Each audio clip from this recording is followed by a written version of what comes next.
ndashobora guhaguruka mu kazi.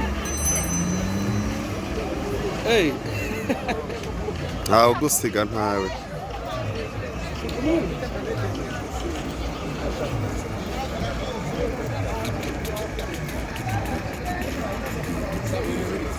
hari icyorezo zarangije nararwaye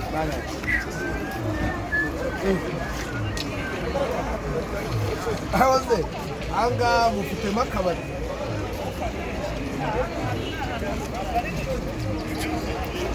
ntabwo ngenda muri modoka ndagenda muri iyi ngiyi.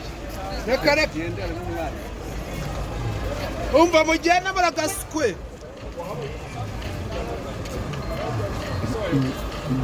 wagenda ahantu hatari byeri turimbo kandi